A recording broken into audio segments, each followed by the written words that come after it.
What's up, guys? It's Coach Cam, and so I wanted to show you guys a video of my recent training. This is an upper body workout that I did.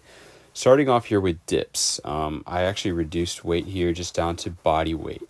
So my goal in training is not reps. It's not to get as many reps as I can. It's not to use as much weight as I can, but it's merely to stay in the exercise until my muscles are exhausted. So I'm performing dips nice and slow, using only the muscles to bring my body up and back down. I'm pausing a bit in the contracted position, changing direction slowly. It's about 3 or 4 seconds each way. That way there's no momentum, right? Because the whole point, the real actual objective of lifting is to recruit, stimulate, and exhaust your muscle fibers. So that is my goal with this. What I'm going to do is take it to failure. So I'm going to keep this form, keep this tempo until I can no longer perform a full dip, and then I'll go over what I'll do once that happens. So here I'm still going, pushing myself. It's hard. I'm breathing hard. Most people would have quit already, but here we go. Now I cannot do another rep. I'm going to hold this position, hold this isometric hold. And as I fatigue, my body just naturally drops down, but I stay fighting it and pushing against it the entire way. And that's the end. So that's how you take a set to failure. Next here is rows. So seated cable rows. Same protocol. Nice and slow, repetitions, under control. If you train like this, you're not going to get injured. There's no way you could get injured because you're contracting, using only a moderate amount of weight, the minimum weight necessary to try to fail the set, basically between 1 to 2 minutes. And, here with rows, I'm doing the same thing. You don't want to rest between reps. You want the repetitions to be continuous, and I just continue to control the weight nice and slow. So, most of my sets end up being around like 6 to 10 reps. But once again, with the amount of time I'm putting into each set, it's the equivalent to someone else doing like 5 or 6 sets.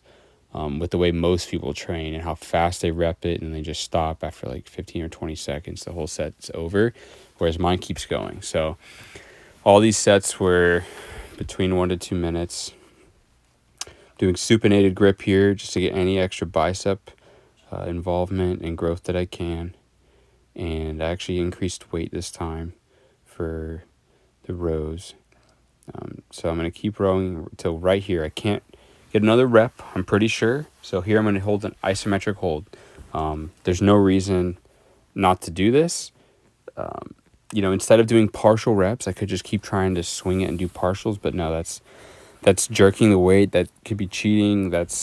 Could be dangerous. So why not just hold an isometric hold? Your muscles are getting worked either way. Your muscles don't have to move to create force, to create tension.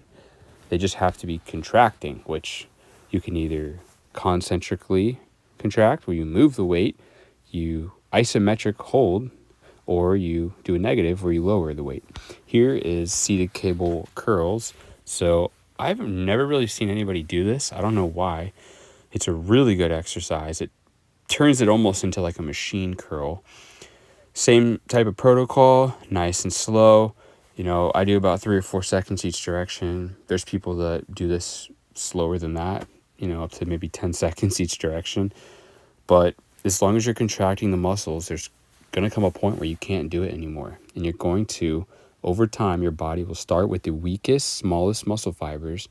And as those fibers fatigue, it will recruit more heavier, stronger muscle fibers and motor units to get the job done, to keep the weight moving, to keep your muscles contracting. So once I go to positive failure, I'm still going here. Let's see, I can't remember if I get another rep here or not. Keep the same form. And once I'm pretty sure I'm not going to get another one, I start the isometric hold. So right here, I'm just going to hold it out as long as I can. This is the best way to just milk any last bit of energy in your muscles and make sure you recruit and stimulate all the fibers. I'm only doing one set of each of these, and that's the whole workout. So I have to give it my all. It's going to be a while before I do an upper body workout again. Give myself some time to recover. So I continue to fight it all the way down. I'm not lowering it on purpose slowly. I'm literally trying to bring the weight back up. So it's a big difference when you forcibly try to fight against it. Here is seated lateral raises. You want to keep tension on the muscles throughout the entire movement. You don't want them to get a break. You don't want them to rest. You want to sequentially recruit and fatigue the fibers. So, I'm bringing my hands down basically as far as I can, and also while there's still tension on the muscles. So you could do partial range of motion.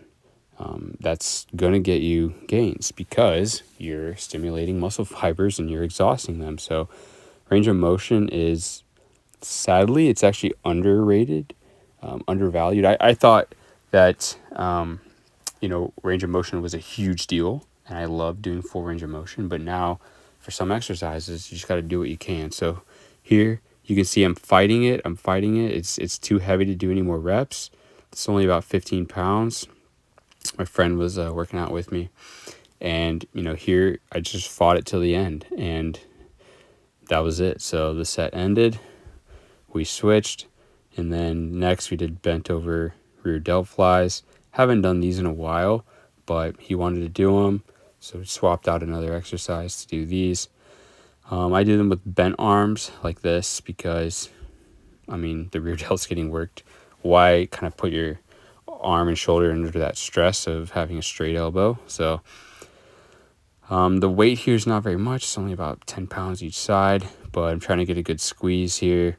And this is actually a pretty long set. I think this one went for about 2 minutes. So I started realizing that, I'm going to be here all day. You want to make sure you pause in the contracted position before you start to lower down so you can just continually fatigue the fibers. So I ended up getting to a point where I realized I'm just going to have to hold these to finally hit failure, because I wasn't really feeling too much fatigue until I decided to just ultimately hold the weight out and let my muscle fibers just exhaust themselves from that point. So right here you can tell I'm just going to hold it out. As they fail, my arms are going to drop. But this is training to failure. This is high intensity training. This is what Mike Menster advocated. I learned a lot from him and from recordings of him talking and videos of him and his knowledge. It just makes so much sense. It's the physiologically way to train.